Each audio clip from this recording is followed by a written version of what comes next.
On June 16, 1943, a lone B-17 bomber took off from Port Moresby, New Guinea, on a voluntary suicide mission.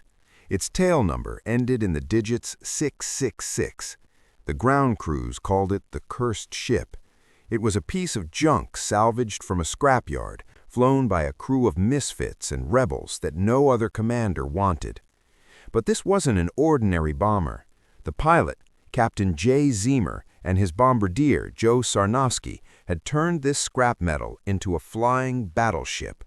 They illegally modified the airframe, adding twice the firepower of a standard B-17, turning it into the most heavily armed plane in the Pacific Theater. Over the hostile island of Bougainville, Old 666 was intercepted by 17 Japanese Zero fighters. What followed was a 45-minute brawl that defied the laws of aviation and human endurance. This is the true story of the most decorated aircrew in United States history, the men who built their own death trap and flew it straight into hell. To understand why anyone would fly a plane marked with the number of the beast, you have to understand Captain Jay Zeamer. Zeamer was a problem for the United States Army Air Force. He was a brilliant pilot, but he had an issue with authority. He didn't like flying in formation. He slept through briefings. He didn't salute properly. By 1942, in the desperate heat of New Guinea, Zeamer was a pilot without a crew and without a plane. No commanding officer wanted him. He was considered a loose cannon, a liability waiting to crash. He spent his days wandering the boneyard at Port Moresby Airfield. This was the graveyard where wrecked B-17s were towed to be stripped for parts. It was a landscape of twisted aluminum, shattered wings, and oil-soaked mud. Deep in the back of the boneyard, Zeamer found her. B-17E, serial number 412666. She was a wreck. She had been shot up in previous missions and abandoned as unflyable. Her fuselage was riddled with flak holes. Her engines were clogged with coral dust. But Zeamer saw potential. He didn't see a wreck. He saw a blank canvas. He walked into the operations tent and made a deal with the maintenance officer. "If I can get it flying," Zeamer said, "it's mine." The officer laughed. "If you can get that death trap off the ground, Captain, you can keep it, but don't expect us to waste good spare parts on it." Zeamer had a plane. Now he needed a crew. He didn't recruit the best soldiers. He recruited the worst, the drunks, the brawlers, the guys who talked back to officers. His right-hand man was Sergeant Joe Sarnoski, a bombardier who was arguably the best shot in the Pacific, but had a reputation for being impossible to control. Together, they formed the Eager Beavers, a crew of misfits who decided that if the Army wasn't going to give them a good plane, they would build one themselves.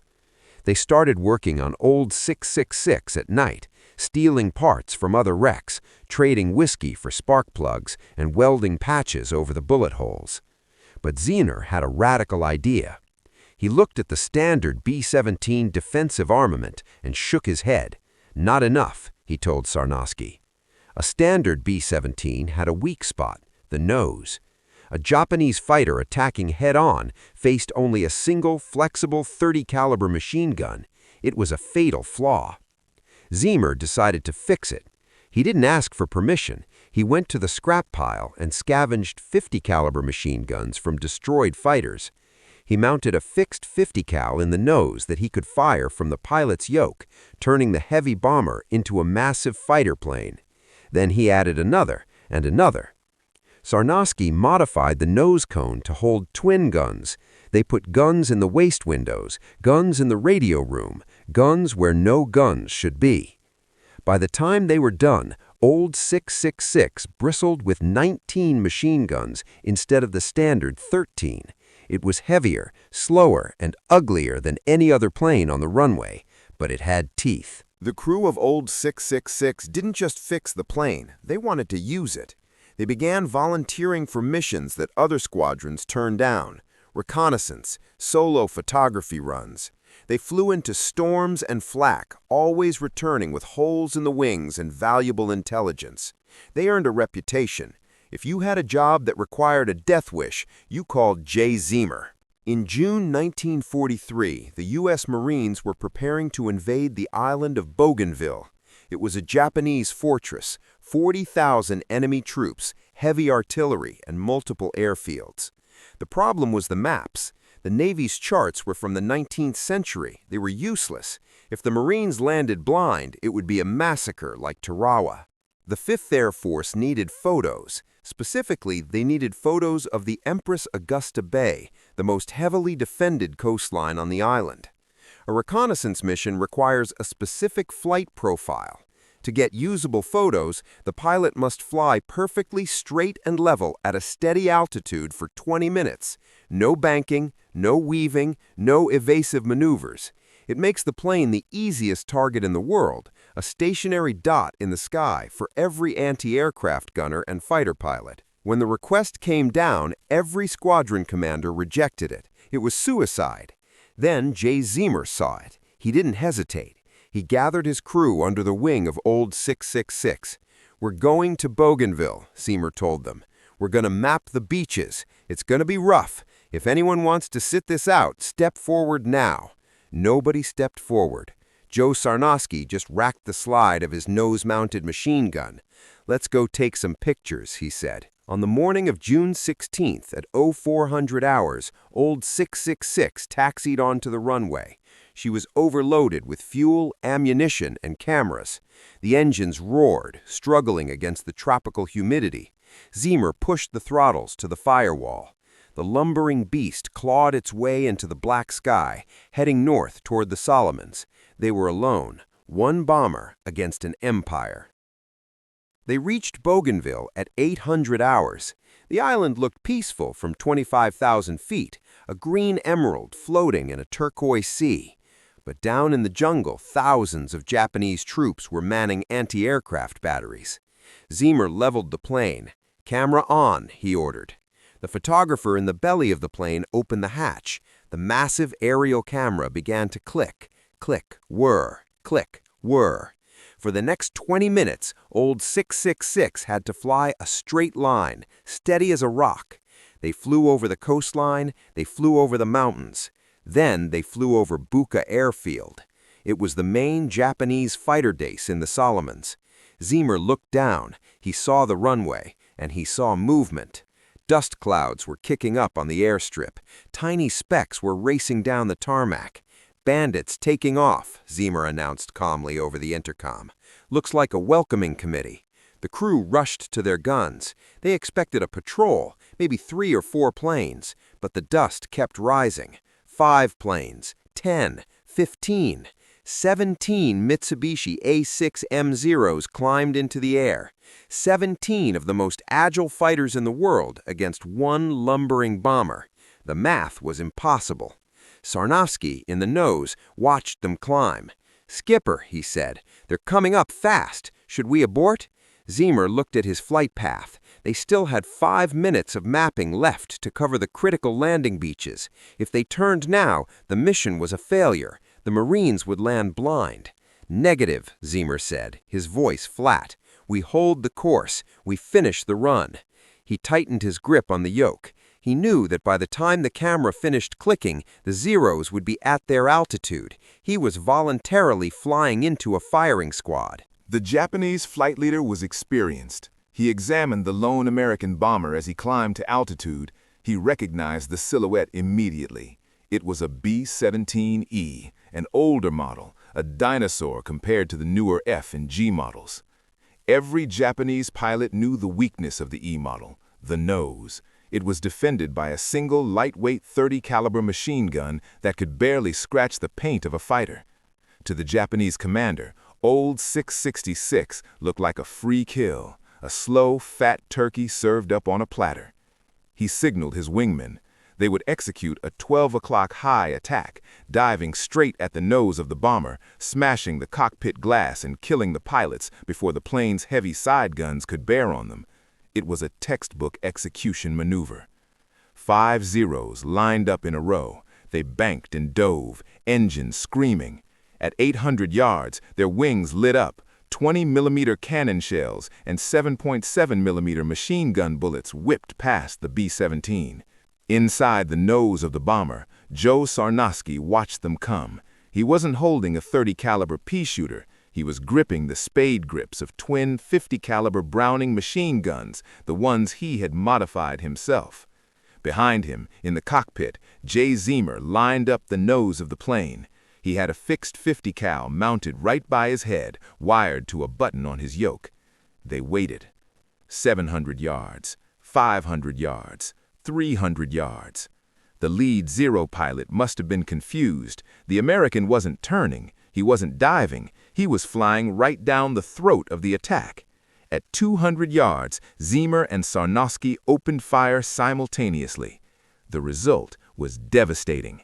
3 heavy machine guns unleashed a wall of armor-piercing incendiary rounds directly into the path of the diving fighters. The lead Zero didn't just get hit, it evaporated. The pilot never knew what happened. His plane flew into a solid stream of steel. The wings sheared off, the engine block shattered, the fuel tank ignited. Boom! The Zero exploded in a ball of orange fire just feet in front of the bomber. Old 666 flew right through the debris cloud, the windshield coated in oil and soot. The second Zero pilot, seeing his leader disintegrate, yanked his stick back in terror, exposing his belly. Sarnoski tore him apart with a long burst. In 10 seconds, the Japanese plan had fallen apart. This wasn't a defenseless old plane. It was a flying porcupine, and it was angry. The surprise was over. The Japanese pilots realized they weren't fighting a helpless transport. They were fighting a fortress. They changed tactics. They swarmed. Instead of lining up one by one, they attacked from all sides simultaneously, like piranhas tearing at a whale. Bullets hammered the fuselage of old 666. The sound was deafening, like being inside a metal drum being beaten by sledgehammers. Then, a 20mm cannon shell from a Zero smashed through the plexiglass of the cockpit. It exploded at Jay Zeamer's feet. The blast destroyed the rudder pedals, it severed the hydraulic lines, and it shattered Zeamer's legs. Shrapnel tore through his thighs and calves. The bones were crushed. Blood mixed with the hydraulic fluid spraying all over the cockpit floor. Zeamer went into shock, his vision blurred. He tried to pull his feet back, but they wouldn't move. They were useless dead weight. But he didn't let go of the yoke.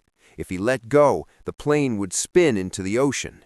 He flew the plane using only his arms and his will, fighting the pain that threatened to knock him unconscious.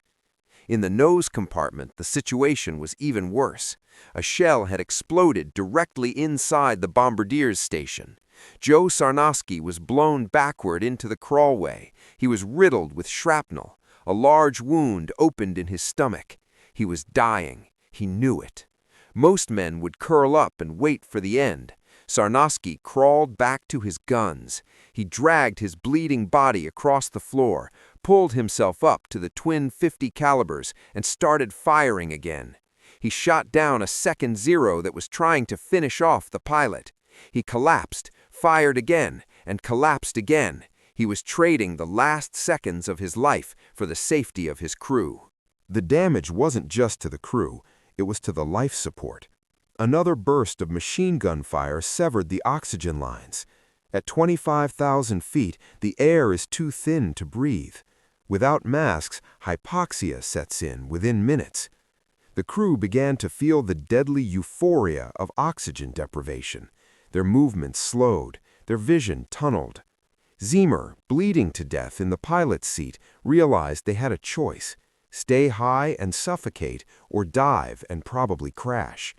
He didn't have the strength to push the stick. He slumped forward, unconscious. "The skipper is out!" the co-pilot, Lieutenant J.T. Britton, yelled.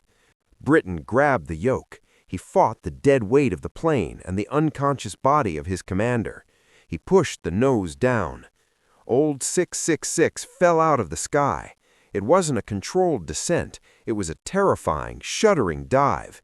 The airspeed indicator redlined. The wind screamed through the hundreds of bullet holes in the fuselage, creating a banshee wail inside the cabin. The Japanese pilots followed them down, firing all the way. They thought the B-17 was finished. They were following it to watch the splash. 15,000 feet, 10,000 feet, 5,000 feet. The air got thicker. The crew gasped, sucking in oxygen. At 2,000 feet, Britain pulled back with all his strength. The metal groaned, the rivets popped, but the wings held. The bomber leveled out just above the waves of the Solomon Sea. They were so low, the propellers kicked up spray. But the fight wasn't over. The Zeros were still there, and now there was nowhere to hide. The rush of oxygen-rich air at low altitude awakened Captain Zeamer. Pain flooded back into his body. His legs were mangled ruins, but his mind was clear. He looked at his co-pilot, Britain, who was struggling to keep the heavy plane level while dodging bullets. "I've got her," he whispered. He grabbed the yoke. He couldn't use the rudder pedals, his feet were paralyzed, so he flew using only the ailerons and elevators. He banked the massive bomber with his arms alone, turning into the attacks to throw off the Japanese aim. In the nose, Joe Sarnoski was fading. A crewman tried to drag him away from the guns to treat his wounds. Sarnoski pushed him away. "I'm all right," Sarnoski lied. "Go check on the others." He pulled himself up to the guns. He saw a Zero lining up for a final head-on run. The Japanese pilot knew the nose was damaged. He was coming in to finish the job. Sarnoski wiped blood from his eyes. He waited. The Zero grew larger in the shattered windshield. It was a duel of nerves. At point-blank range, the Zero opened fire. Bullets tore into the nose compartment. Sarnoski didn't flinch. He held the trigger down. His twin 50 cal barbels roared. The stream of tracers smashed into the Zero's cockpit. The Japanese pilot died instantly. The plane flipped over Old 666, missing the wing by inches, and crashed into the sea. Sarnoski watched it splash. He slumped over his guns. "I got him," he whispered. Then he closed his eyes. He died at his post, defending his friends to the last heartbeat. The guns finally went silent. The surviving Japanese Zeros, low on fuel and ammunition, peeled away. They had shot the bomber to pieces, but they couldn't bring it down. They left Old 666 smoking just above the waves. Inside the fuselage, the adrenaline crashed. The crew took stock of the damage. It was catastrophic. The plane looked like Swiss cheese. There were over 187 bullet holes, and 5 large cannon shells had exploded inside. The rudder cables were frayed. The hydraulic system was gone, meaning no brakes and no flaps for landing. The radio was dead, the compass was smashed, and the cockpit was a bloodbath.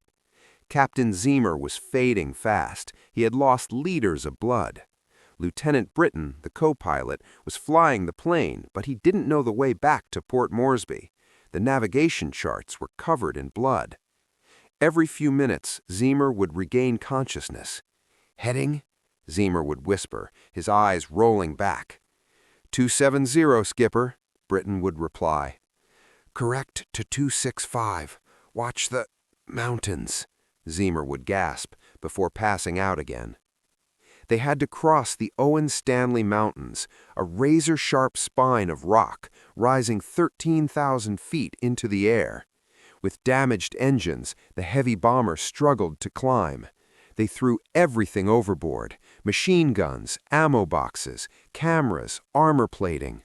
They lightened the ship to lift it over the peaks. They scraped over the mountaintops with only feet to spare. The trees seemed close enough to touch. Zeamer woke up again. He looked at the tachometers. He looked at the oil pressure. Even while dying, his brain was processing the mechanics of flight. He refused to die until his wheels touched the ground. Dobodura Airfield, 40 miles from Port Moresby. The airfield appeared as a scar in the green jungle. It was short, rough, and ended in a wall of trees. Zeamer drifted in and out of consciousness, but when the wheels dropped, he forced his eyes open. "No flaps," Zeamer rasped, his voice barely audible over the wind screaming through the holes in the cockpit. "Come in flat. Don't stall her." Without flaps to create drag, the B-17 was coming in hot at over 120 miles per hour. Lieutenant Britton wrestled the yoke. The ground rushed up to meet them. Screech! The tires hit the dirt. The plane bounced violently. They were eating up the runway too fast. The jungle wall at the end was rushing closer. Without hydraulic brakes, they couldn't stop. "Ground loop," Zeamer ordered. "Spinner!" It was a desperate maneuver. Britton kicked the rudder hard to the left and prayed. The massive bomber drifted sideways. The tires screamed. The landing gear groaned under the lateral force. The right wing dipped and dug into the earth, acting as an anchor. The plane spun 180 degrees in a cloud of red dust and rocks, finally sliding to a halt just yards from the trees. The engine sputtered and died. Silence fell over the airfield. The cursed ship had returned. She was broken, bent, and bloody, but she was home. Ground crews and medics sprinted to the plane. When they opened the side hatch, blood dripped onto the tarmac. Inside, the fuselage looked like a slaughterhouse. The floor was slick with red. The walls were perforated with light. They found Joe Sarnoski in the nose. He was still slumped over his twin .5 calibers, his finger near the trigger. He had died at his post. The medics gently pulled him away. He was the soul of the eager beavers, and he had given everything to get them home. In the cockpit, they found Captain Zeamer. He was pale as a sheet. His flight suit was soaked. He wasn't moving. A medic checked for a pulse. "He's gone," the medic said, reaching for a blanket. But then Zeamer's eyes fluttered open. "Did we?" Zeamer whispered, his voice a dry rasp. "Did we get the pictures?" The photographer ran to the camera bay. He pulled out the heavy film canister. It was dented but sealed. "The film is safe, Captain." Zeamer nodded weakly and passed out again. He had lost 50% of his blood volume. By all medical logic, he should have been dead an hour ago, but he had refused to die until he knew the mission was done. They loaded him onto a stretcher. As they carried him away, the ground crew looked at old 666. She was destroyed, flaps gone, hydraulics gone, 187 holes. She would never fly again. She had given her life for her crew. The film canisters were rushed to the intelligence lab. When the officers developed the prints, they were stunned. They were perfect. Because Zeamer had flown steady while being shot to pieces, the photos were crystal clear. They revealed every hidden bunker, every coral reef, and every artillery position at Empress Augusta Bay. 5 months later, on November 1, 1943, the U.S. Marines stormed the beaches of Bougainville. They didn't walk into a trap. They knew exactly where the enemy was waiting. The map Zeamer and Sarnoski died for became the guide to victory. Thousands of American lives were saved that morning. But the reward for the crew came later. January 1944, a naval hospital in the U.S. Jay Zeamer lay in a hospital bed. His legs were in traction, shattered and held together by metal pins. He had undergone multiple surgeries to save his life. The door opened. General Hap Arnold, the commander of the entire U.S. Air Forces, walked in. He didn't ask Zeamer to stand at attention. He walked to the bedside. With gentle hands, the general placed the Medal of Honor around Zeamer's neck. At the same time, a posthumous Medal of Honor was sent to the grieving family of Joe Sarnoski. It was the only time in World War II that a pilot and a bombardier from the same plane received the nation's highest award for the same mission. The eager beavers, the screw-ups, the rebels had become the most decorated aircrew in American history. And what about the plane? What about old 666? She never flew another combat mission. The damage was too severe. The spars were cracked, the skin was shredded, and the engines were burnt out. She was towed to the far end of the airfield and stripped for parts to keep other bombers flying. It seems like a sad end for a hero, but in a way it was fitting. She was built from scrap, and she returned to scrap. She had held together just long enough to bring her boys home. She had fulfilled her purpose. Jay Zeamer lived a long life, passing away in 2007 at the age of 88. He regained the use of his legs, though he walked with a limp and pain for the rest of his days. He never considered himself a hero. Whenever someone asked about the Medal of Honor around his neck, he would point to the sky and say, "It belongs to Joe." The story of the eager beavers teaches us a lesson about war. They weren't the poster boys of the Air Force. They were the rebels, the outcasts, the guys nobody wanted. But when the chips were down, they didn't run. They improvised. They built their own guns. They flew into the teeth of the enemy and refused to die. They proved that it's not the machine that makes the legend, it's the men inside it. If this story of the toughest bomber crew in history inspired you, hit that like button. Subscribe to the channel. We keep the engines running for the stories that matter. Fly safe, boys.